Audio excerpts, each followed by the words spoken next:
My son once told me, "Don't embarrass us at the wedding, Mom." Those words cut deeper than he'll ever know. I raised him.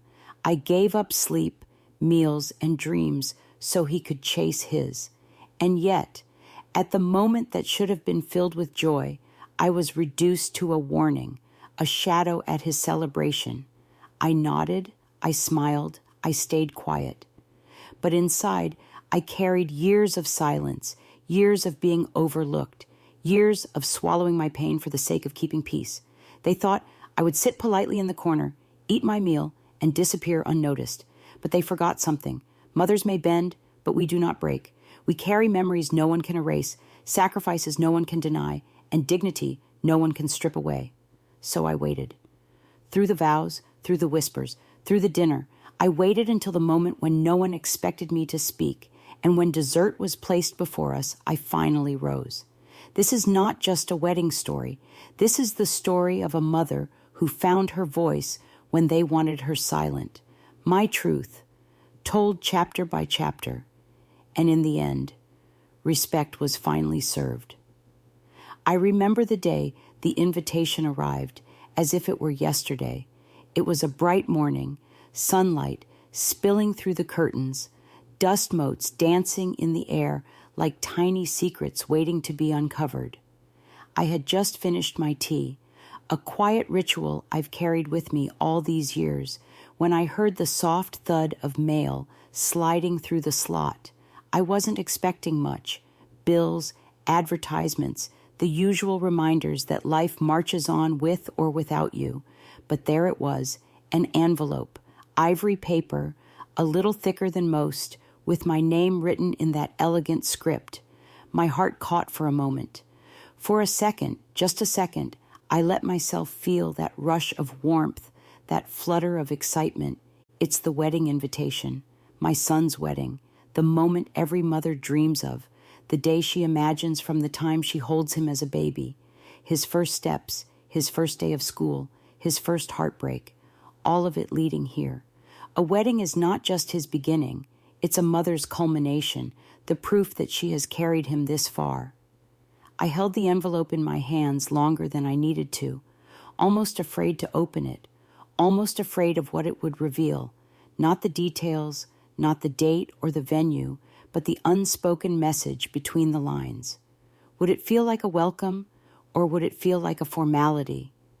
When I tore it open, my fingers trembling slightly, the card was beautiful, gold lettering, embossed edges, the kind of invitation you knew had been chosen carefully to impress. It read, "We joyfully invite you to celebrate the marriage of..." Joyfully invite. The words should have filled me with warmth. Instead, I felt something else creeping in, a strange hollowness. Because the card was beautiful, yes, but it was also cold, formal. It did not feel like it was meant for me. It felt like it was meant for show. And then, as if to confirm that little ache in my chest, the phone rang. It was my son. "Mom," he said, his voice brisk, almost rehearsed. "Did you get the invitation?" I told him I had, and I tried to sound happy, excited. I said the card was beautiful, that I couldn't wait for the big day. And he chuckled, a shallow laugh that didn't reach his heart. "Yes, well, we just wanted to make sure everything looks perfect. It's a very important day, you know. A lot of people will be there. Friends, her family, people we need to impress."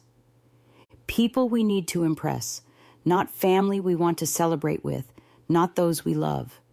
People to impress. The words stung, though I kept silent, and then, almost as an afterthought, he added, "Mom, just, please don't cause any trouble, okay?" Trouble. The word hit me like a slap.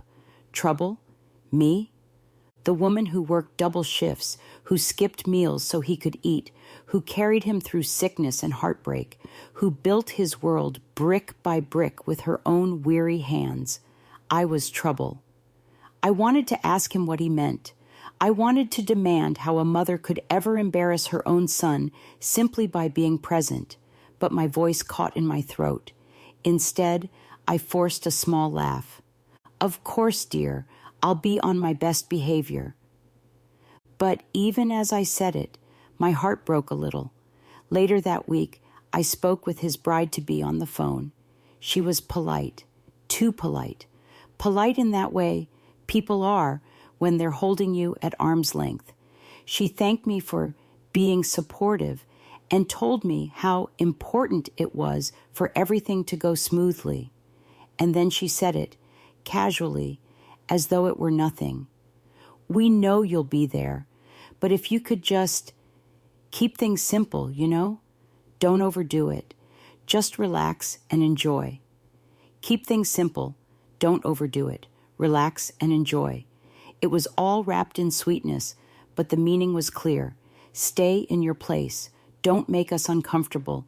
Don't outshine us. Don't remind anyone of what you've done or what you've given.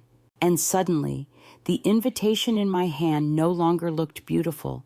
It looked like a ticket, not to a celebration, but to a stage where I was expected to sit quietly in the shadows, smiling on cue. That night, I placed the invitation on my table and stared at it for a long time.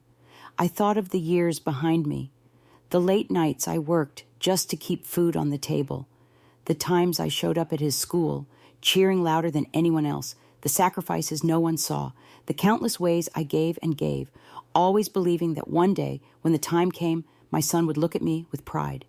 And now, here it was, his wedding, a day that should have been filled with joy. And instead, all I felt was a deep, gnawing unease, because in their voices, in their subtle words, in that carefully chosen card, I understood something painful. I wasn't being invited to be honored. I was being invited to be managed. Still, I told myself, it's his wedding. Don't take it to heart. Maybe I'm overthinking. Maybe it will be different when I'm there. Mothers have a way of forgiving before the wound even closes. We excuse, we overlook, we tell ourselves it doesn't matter because we love them more than we love our pride. But a seed had been planted that day, a small, sharp seed of doubt.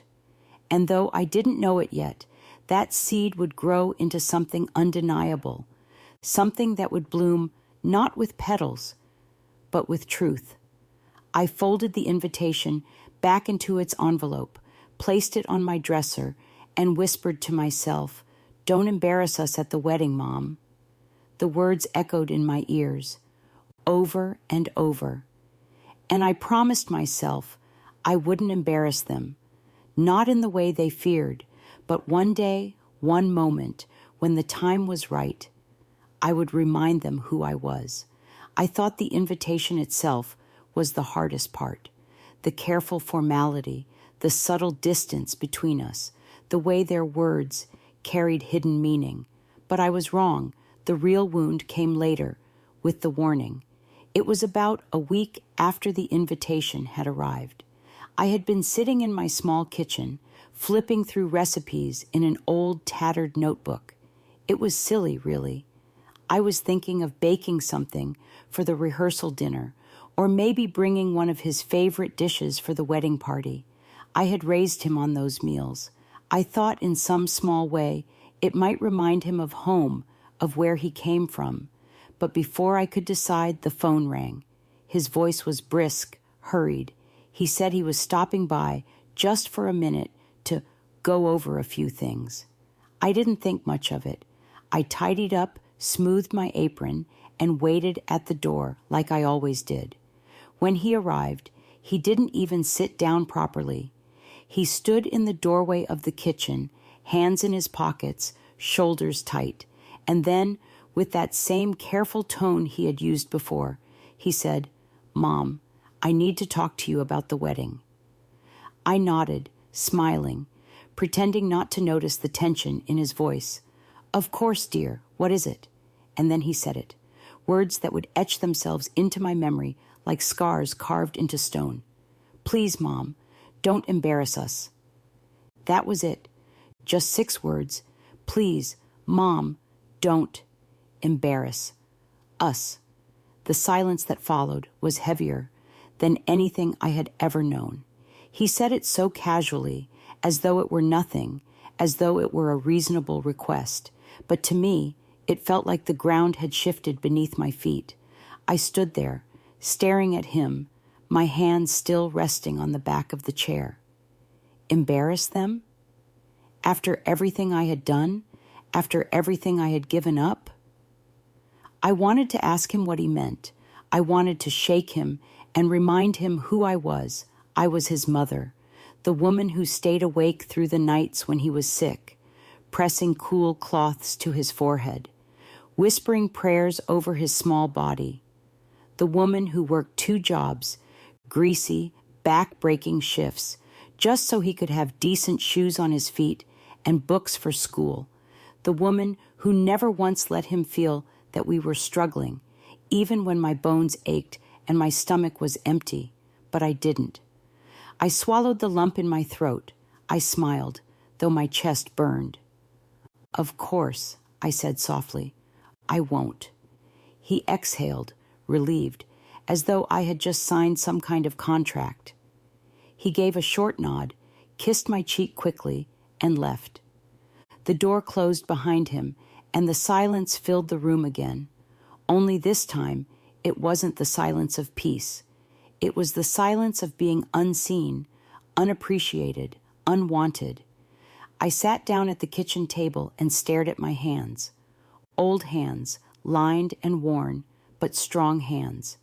Hands that had carried him, clothed him, fed him. Hands that had wiped away his tears when he was a boy and clapped the loudest at his achievements. And now those same hands were accused of being a potential source of shame. Embarrassment, that was the word. He hadn't asked me to be myself. He hadn't asked me to share in his joy. He had asked me to disappear, to shrink, to become invisible, all for the sake of appearances. And I thought back on everything I had sacrificed for him. I remembered the nights I came home from late shifts at the restaurant, my body aching, the smell of fried grease clinging to my clothes. He was asleep by then, curled under blankets I had mended a dozen times. I'd sit on the edge of his bed, too tired to speak, just watching him breathe. And I would whisper, "One day, my love, you will have everything. One day, all this will be worth it." I remembered the times when he needed money for school trips, for supplies, for sports equipment. I'd tell him, "Of course, sweetheart, don't worry." And then I'd find another extra shift, another side job, another way to scrape it together. He never knew how many times I went without, so he could have just enough. I remembered the first time he stood on stage at a school assembly, reading an essay aloud. His voice was steady, his words proud, and I clapped so hard my hands stung. People turned to look at me, smiling, but I didn't care. That was my boy, my miracle, my life's purpose. And now, years later, after all the sacrifices, after all the quiet endurance, the word he chose for me was embarrassment. I tried to make excuses for him. Maybe he was nervous. Weddings are stressful, after all. Maybe he didn't mean it the way it sounded. Maybe he was just worried about appearances. But no matter how I twisted it, no matter how I tried to soften it, the truth remained sharp and clear. He saw me not as his strength, not as his pride, but as a risk. And yet, I stayed silent. I didn't lash out. I didn't remind him of every night I had spent working, every meal I had skipped, every tear I had swallowed for his sake. I stayed silent because that's what mothers do. We carry the hurt quietly so they don't have to. But inside, something shifted. A small crack appeared in the armor I had worn all my life. For years, I told myself that silence was love, that endurance was respect. But that day, as I sat alone at the kitchen table, I began to wonder, was silence respect, or was it surrender? The warning wasn't just about the wedding. It was about my place in his world. It was a reminder that, in his eyes, I was no longer the mother who had carried him through storms. I was an obligation, a figure to be managed, someone to be silenced for the sake of appearances. And though I nodded, though I smiled, though I promised him I wouldn't embarrass them, deep inside, A seed of resolve began to grow. I thought of all those nights I had whispered promises into the dark, telling myself that one day all my sacrifices would mean something. I thought of the pride I once believed he would feel when he looked at me, and I realized that maybe he would never see it on his own. Maybe I would have to show him. So I waited. I waited with patience, with silence, with dignity. I would not embarrass them, but I would not remain invisible forever, because one day, one moment, the truth would have to be spoken, and when it was, it would not be shame that I served. It would be respect. The day of the wedding came with all the brightness the world could offer, but to me, it felt heavy from the moment I opened my eyes. The sun streamed through the curtains, golden and warm, but instead of joy, I felt an ache in my chest, the kind of ache a mother carries when she knows she is stepping into a place where she is wanted in body, but not in spirit. I dressed carefully, not in anything extravagant, just a simple, elegant dress that I had kept for years, saved for an occasion that truly mattered. I smoothed the fabric over and over, making sure not a wrinkle was out of place. My hair, though touched with gray, was pinned neatly. I wore the necklace his grandmother had given me, a piece of family history I had always imagined passing on to him one day. Every detail mattered to me because I wanted, in some small way, to remind them I belong here. I am his mother. When I arrived at the venue, it was like stepping into another world. Music floated through the air, laughter bubbled from every corner, flowers draped the hall in soft colors. People milled about, dressed in their finest, faces glowing with excitement. It should have felt like a celebration. It should have felt like joy. But as I stood there, clutching my small purse, I felt the weight of eyes on me. Not warm, welcoming eyes. Not the kind of looks you give someone who belongs. These were sideways glances, whispers pressed between lips, the kind of looks that make your skin burn, even though no one says your name. I took my seat quietly, on the side, where no one would notice too much. I didn't want to be in the way. I didn't want to give them any reason to say I was making a scene. I sat there, still and silent, my hands folded neatly in my lap. I watched as the guests filled the rows, their chatter light, their smiles wide. People leaned toward one another, whispering, laughing, as though I were invisible. And maybe I was, because in all the faces that passed me by, few stopped to greet me. Few offered more than a polite nod. And those who did, their words felt rehearsed. So nice to see you. You must be so proud. Proud. Yes, I was proud. But beneath their words was something else, a distance, a subtle reminder that I was not really part of their circle. When the ceremony began, music swelled and heads turned toward the aisle. The bride appeared, radiant, glowing in her white gown. People gasped softly, smiled, clutched at their chests.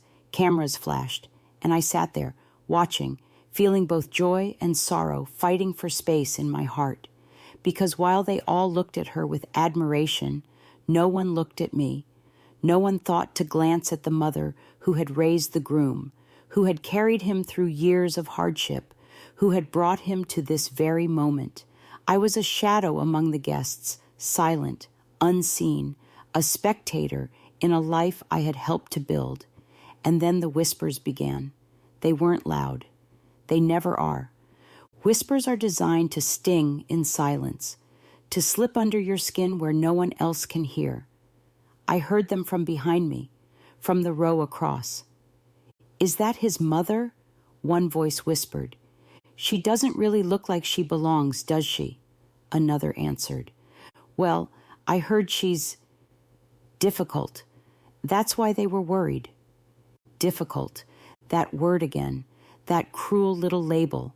I sat perfectly still, my back straight, my hands folded tighter. I didn't turn to look. I didn't defend myself. I let their words hang in the air, pressing against me like weights I could not set down. As the vows were spoken, I watched my son.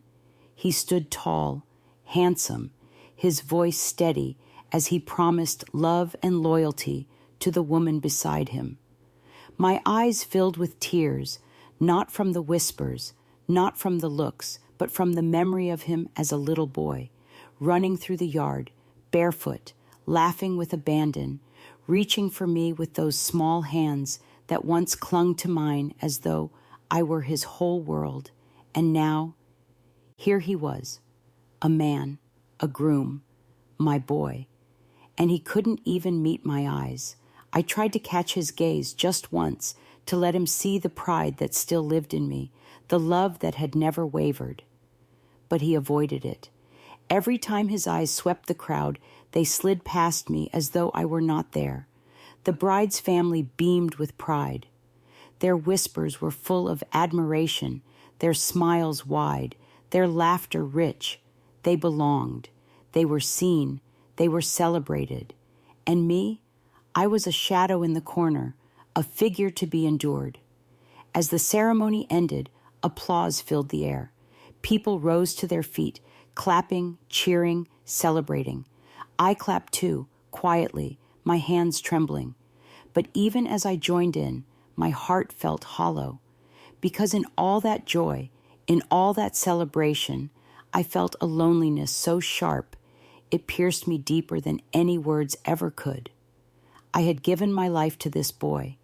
I had poured every ounce of myself into raising him, into making sure he had everything I never did. And in this moment, his greatest moment, I was not a proud mother at the center. I was an afterthought, a formality, a shadow. The whispers did not stop. They followed me as we filed out of the hall, as people grouped together for photos, as laughter and chatter filled the air. I stood on the side, waiting, watching, invisible. No one asked me to join in. No one pulled me into their circles. And though I smiled politely, though I nodded when spoken to, I felt the truth deep in my bones. They didn't want me there. Not really. I was present, yes, but not included. A guest in my own son's story. And as the ceremony gave way to celebration, as the music grew louder and the crowd livelier, the tension in my chest tightened. I kept my silence. I kept my dignity.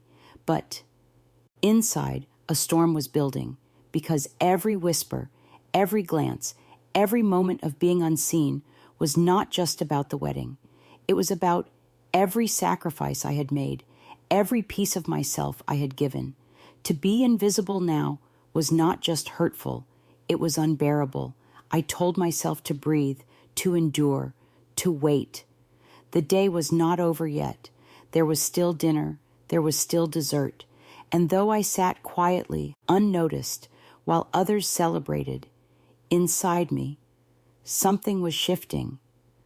The mother they wanted to silence was still here, still watching, still waiting. And soon, very soon, she would rise. After the ceremony, the guests were ushered into the grand hall where dinner would be served. The chandeliers sparkled overhead, their golden light spilling across the room like a promise of joy.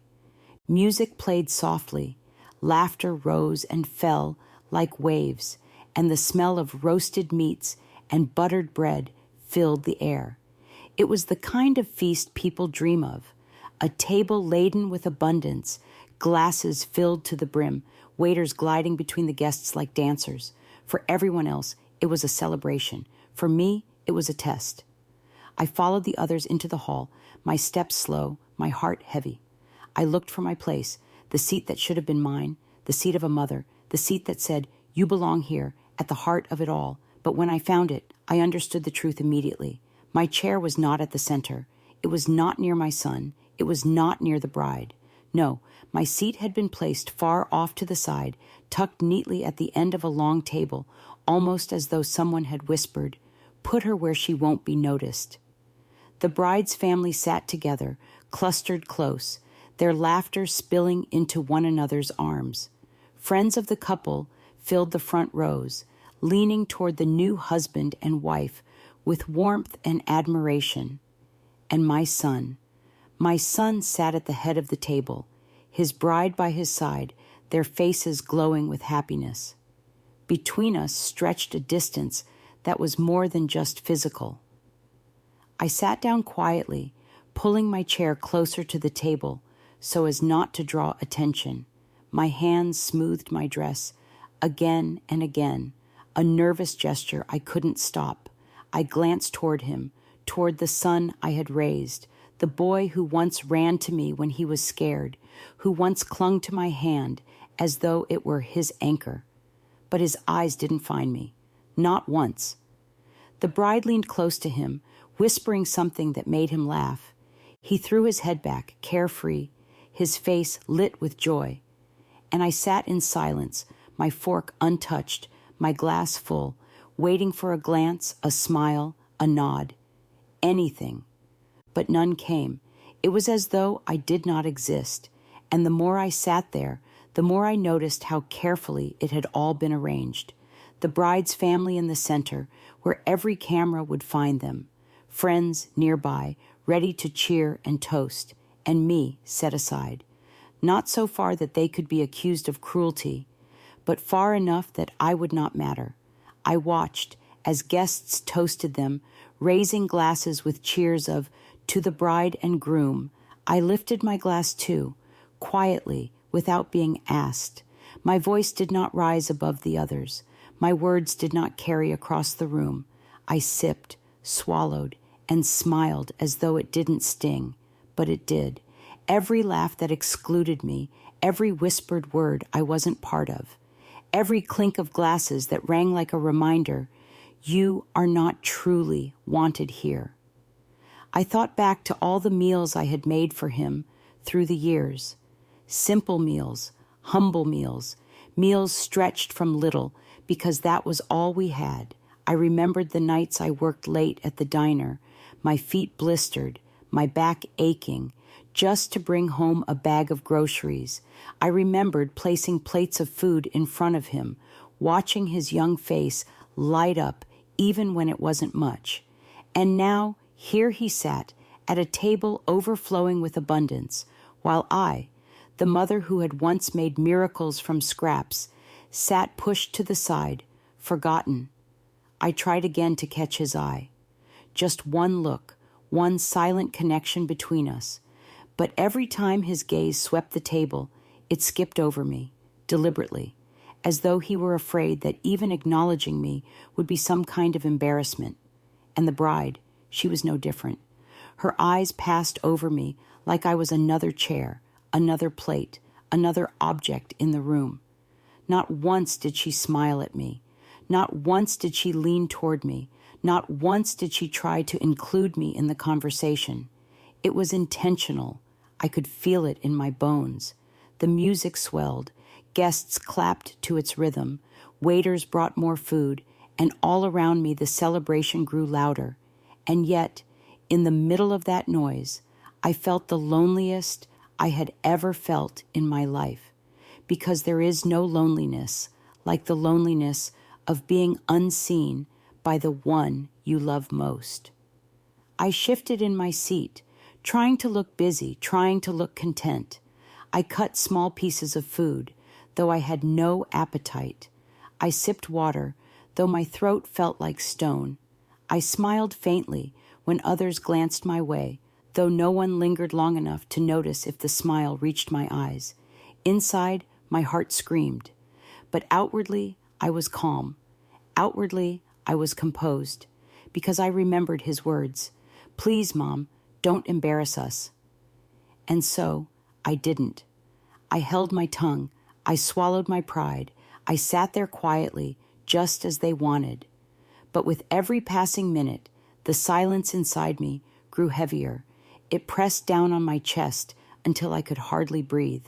Dinner had begun, the clinking of cutlery against plates filling the room, the soft hum of conversation weaving its way through the grand hall. Candles flickered on long tables, casting shadows that danced across the faces of guests. Music drifted faintly from the corner, played by a small string quartet, and the air was heavy with the scent of roasted meats, buttered vegetables, and the sweetness of carefully prepared desserts yet to come.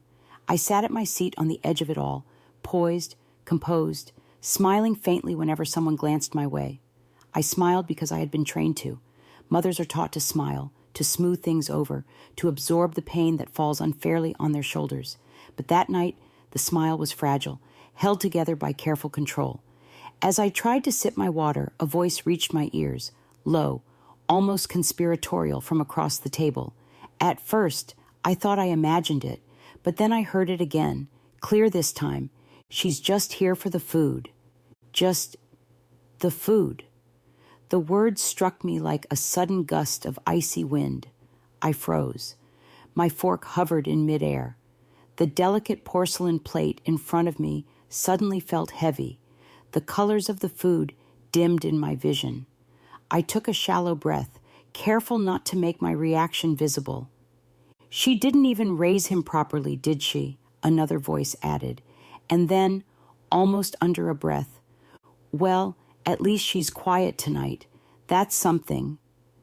Pain cut deeper than I expected, not because of the words themselves, but because of the weight behind them. The implication that everything I had given, every sacrifice, every sleepless night, every meal prepared, every worry I had carried alone, was reduced to being here for the food. I wanted to rise, to shout, to remind them who I was, to tell them that I had carried this boy through years of storms, that I had held him when he cried, that I had worked until my feet blistered and my hands ached just to make sure he had what he needed. But I didn't. I swallowed the hurt, tight and bitter, like a lump of lead in my throat.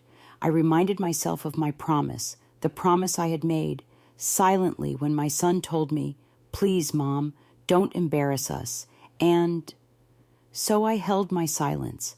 I moved my hand slightly, brushed the edge of my napkin, and smiled faintly when another guest glanced at me. Calm, composed, presentable.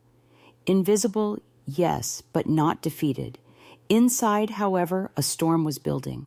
Every whispered comment, every sideways glance, every subtle dismissal added fuel to it. The whispers were not just words. They were judgments. They were assumptions. They were a cruel attempt to rewrite my history, to erase all I had done, to make me small in the very moment that should have been mine as much as his. And yet, it was not yet time. I reminded myself that patience is a mother's greatest weapon. The night was still unfolding. There was still ceremony. There was still the dinner, and there was still dessert. If I reacted too early, if I allowed their petty whispers to provoke me, I would give them exactly what they wanted. A scene, an embarrassment, a story they could twist and tell to others about how their mother had behaved badly. But I would not give them that. I closed my eyes briefly, taking a slow, deliberate breath. I thought of the years behind me, the nights I had stayed up holding a sick child, praying he would breathe through the fever, the mornings I had risen before dawn to prepare school lunches, tying tiny shoes, brushing hair, the afternoons I had spent scrubbing floors, washing laundry, counting pennies, just so he could have clothes, supplies, the sense that he was loved beyond measure.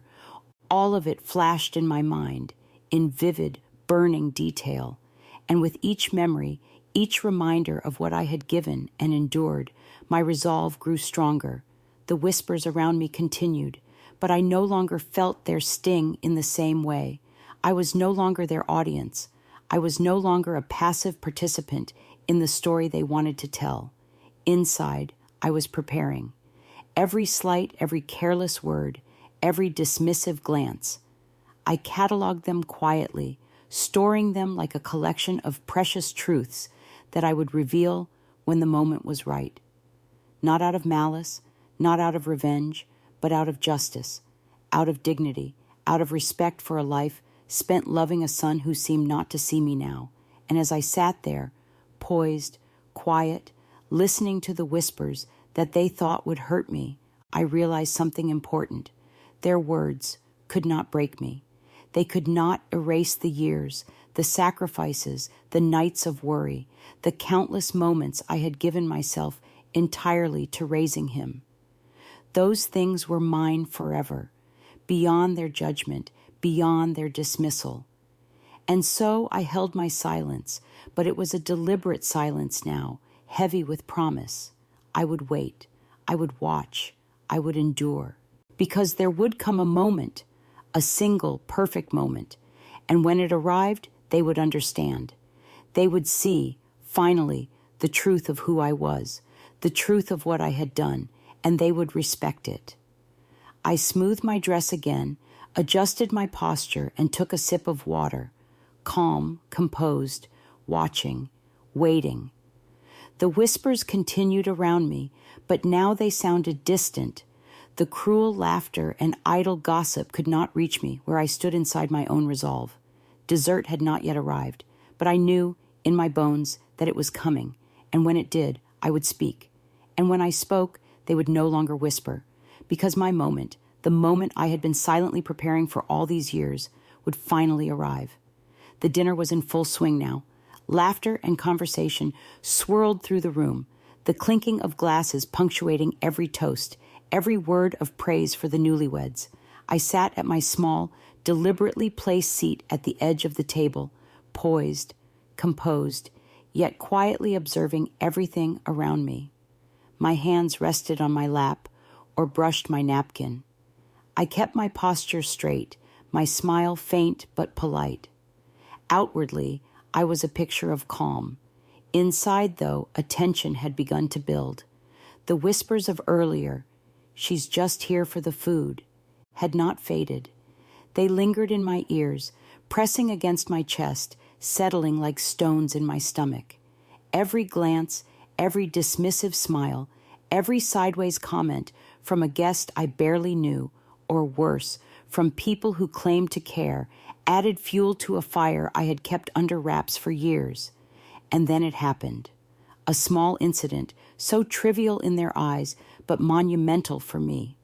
I had noticed earlier that one of the dishes I had suggested, at a family recipe I had shared with my son when he was young, a dish he had always loved, had been served at the head table. My son's cousin, a smiling young woman with perfectly coiffed hair and an endless stream of compliments on everyone else's contributions, leaned over to the groom and said casually, "Oh yes, I made that dish. Isn't it wonderful? You must remember me making it for last year's gathering too." I froze. My fork hovered above my plate. I blinked slowly, staring down at my hands. That dish, my recipe, the one I had spent nights perfecting, the one I had taught my son to love, the dish he begged for during his school years, had been claimed by someone else. I could feel the heat rising in my chest, a pressure I could not contain. My throat tightened. My hands trembled slightly, and for a moment I wanted to speak. I wanted to rise and say, "I made that. I taught him that. That's my dish." But I didn't, because I remembered the words my son had said to me, softly but firmly, "Please, Mom, don't embarrass us." I swallowed the lump in my throat. I took a careful sip of water. I forced a smile. I kept my head down and my composure intact, but inside, something had shifted. This was no longer simply about being quiet. This was no longer about patience. This was no longer about outward respect. I realized, with a clarity that cut deeper than the sting of the moment, that silence, my silence, the silence I had held so faithfully for so long, was no longer respect. It was surrender. Every small slight, every dismissive comment, every invisible glance, every whispered lie about who I was or what I had done, my silence had allowed it. I had endured it politely, graciously, in the name of keeping the peace, and they had taken it as permission. I clenched my fists beneath the table. The air around me felt heavier. The laughter at the head table seemed sharper, harsher, almost cruel in its obliviousness. My son and his bride sat there, glowing, smiling, sharing the accolades, while I, who had raised him, who had carried him through nights of illness, who had worked tirelessly to provide for him, was reduced to a quiet, polite shadow. And that realization, it was liberating. I would no longer allow myself to be invisible. I would no longer allow my life's work, my sacrifices, to be erased or misattributed. I would not shout now, not yet, but I began to plan. Every movement I made, every smile I forced, every polite nod I gave to a guest, I stored away like ammunition. I would speak, yes, but at the right time, at the moment when it mattered most, because dignity is not a thing to be given, it is a thing to be claimed. And I claimed it silently then and there. I allowed myself a slow, deliberate breath. I looked around the room again, observing my son, observing the bride, observing the guests, observing every detail of the room, every way they interacted, every glance and whisper. I cataloged it all. This was not just a meal. This was not just dinner. This was the culmination of years of being unseen, of being taken for granted, of being dismissed. And now I understood. The night was still mine to claim. Every glance I gave, every nod I offered, every polite laugh I allowed was carefully measured. I was patient. I was silent. I was waiting. The right time was approaching. I could feel it. In the rhythm of the evening, in the gentle movement of the servers, in the rising anticipation among the guests, in the subtle shift of attention toward the dessert that was yet to be served. I would speak. I would not allow them to erase me. I would not allow their whispers, their misattributions, their dismissals, to define my place in this story any longer. But I would wait, because when the moment arrived, I would not just speak. I would command attention. I would remind them, in a calm, undeniable way, who I was, what I had done, what respect truly looked like. And so I sat, composed, smiling faintly, my hands folded neatly in my lap. Every fiber of my being was alert, every sense heightened, every moment catalogued. The breaking point had come, and with it a promise that when the time was right, I would rise. And they would see me. Not as a shadow, not as an afterthought, not as someone to be quietly endured, but as the mother who had given everything, the mother who deserved respect, and I would have it. The room had been buzzing with conversation, the soft hum of the dinner still lingering as the last plates of food were cleared. Waiters moved gracefully among the tables, placing delicate desserts in front of the guests, chocolate tarts, fruit-filled pastries, creamy puddings, each a tiny masterpiece, carefully prepared and beautifully presented. The soft candlelight caught the sheen of chocolate, the sparkle of sugar, and the glow reflected on every happy face. And yet I felt none of the sweetness, not yet. I sat quietly, hands folded, watching as everyone indulged in the delicate pastries. My son laughed at something his bride had whispered, raising his fork delicately to taste his own dessert. The bride's family nodded and complimented each dish with smiles and enthusiastic murmurs. Their world was bright, their joy almost tangible. And there I sat, silent, composed, waiting, because I knew the moment had come. I placed my fork down deliberately, my movements slow, measured. I straightened in my chair, feeling the weight of every eye eventually drifting toward me, though none expected anything. I allowed a brief, calm breath to settle my nerves. This was not anger. This was not revenge. This was truth, and truth deserves to be spoken. I rose, slowly, deliberately, letting the sound of my chair sliding against the floor ripple through the quiet corners of the room. Conversations faltered mid-word. Laughter stuttered. Heads turned.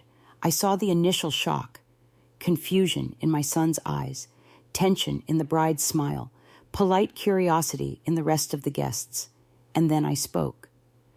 "My son once told me," I began, my voice calm but firm, carrying across the table with clarity, "Don't embarrass us at the wedding, Mom." I paused, letting the words settle in the air, feeling the hush grow heavier, drawing every gaze toward me. I stayed quiet. I held my tongue. I smiled politely. I nodded. I endured whispers, dismissals, and cruel comments. I let them pass, pretending they did not cut me deeply, because I wanted to respect this day. I wanted to honor my son and his bride. A slight shuffle from the head table, as if they were unaccustomed to hearing a mother speak with such authority. I continued. "But tonight," I said, my voice steady, rising only slightly as conviction grew, "I realize that silence is not respect. Silence, when my sacrifices are dismissed, when my love is taken for granted, is surrender. And I will not surrender. Not today. Not ever." I took a slow breath, letting my gaze sweep across the room. The guests sat frozen, unsure whether to interject, unsure whether it was polite to listen or rude to stay silent. But I continued, each word deliberate, each phrase weighted with years of endurance. "I raised this man," I said, turning briefly to look at my son. "I stayed up through nights of illness, through endless worry, through work that left my hands blistered and my back aching, to give him the life he deserved. Every meal I prepared, every penny I stretched, every word of guidance, every sacrifice, it was for him, for this family, for love." I let the word love linger. It felt heavy, tangible, like a hand pressing against the air, demanding attention. I did not raise him to be ashamed of his mother. I did not raise him to ignore her presence, to avoid her eyes, or to allow her contributions to be overlooked. And tonight in this room, I see what has been hidden in plain sight. I see whispers, dismissals, and assumptions, and I will not let them continue. I stepped slightly closer to the table, letting my posture convey the quiet authority that comes only from enduring, from waiting, from knowing your own worth. I am not here for the food. I am not here to be tolerated. I am here because I am his mother, because I love him, because I deserve respect, because every sacrifice I have made, every tear I have shed, every night I have spent worrying over him, those things are real, those things matter, and they deserve to be acknowledged. The room fell completely silent. No one dared interrupt. No one whispered. The clinking of glasses had stopped. The soft music from earlier seemed distant, as if even it had paused to witness this moment. I saw my son shift uncomfortably in his seat. He avoided my gaze initially, but I held his eyes until he could no longer look away. I saw the bride's hands fidget with her napkin. I saw the guests exchanging subtle glances, unsure of how to react. But I did not waver. I did not apologize. I did not soften my words, because the truth needs no softening. "I am proud of him," I continued, my voice softening just slightly, "and I am proud of the life he has built. But tonight, he must also understand the life that built him. He must understand that love is not silent, that respect is not optional, and that dignity is not something to be ignored." I paused again, letting the weight of my words hang in the air, palpable and undeniable. I saw some guests nod slowly, others swallow hard, all caught in the gravity of the moment. "And so," I said, my tone now firm, measured, final, "I will not stay quiet any longer. I will not allow my presence, my sacrifices, my love, to be overlooked. I am here. I am proud. I am deserving of respect. And tonight, I will have it." A slow, deliberate breath. My gaze returned to my son, unwavering, steady, resolute. And in that silence, the message landed. There was no interruption, no pushback, no immediate response, only the undeniable weight of truth filling the room.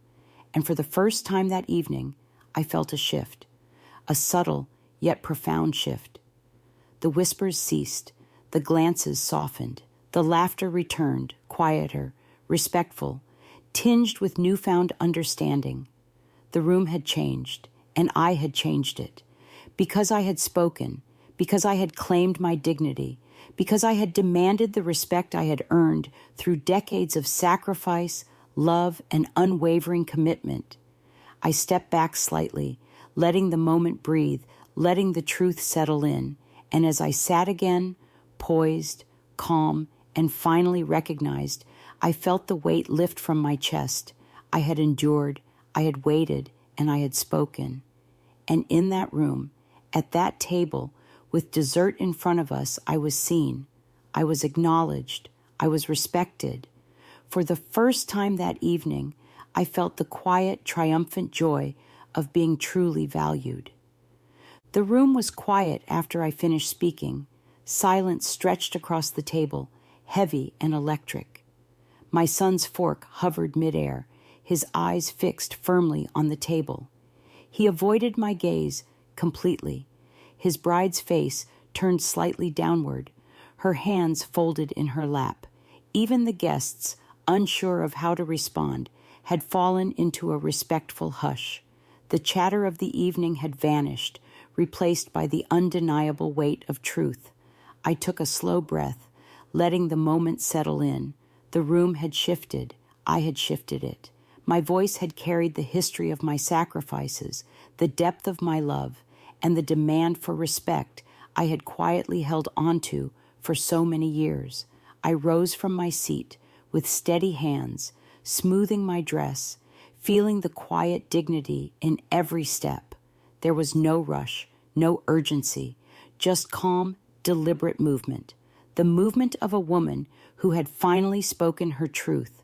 I passed by my son and his bride, their eyes lowered, their expressions unreadable, yet their silence spoke volumes. I held my head high. I did not look back. I did not need their apology, their acknowledgement, or their words. I had already claimed what mattered most, my own voice. As I reached the doorway, ready to leave, I allowed a small, victorious smile to cross my face. Every step I took was filled with quiet pride. Because tonight, I had done more than endure. Tonight, I had done more than witness. I had served my truth. And as I left, I said to myself, softly, firmly, and with undeniable satisfaction, they wanted me quiet. But at dessert, I served more than sweetness. I served respect.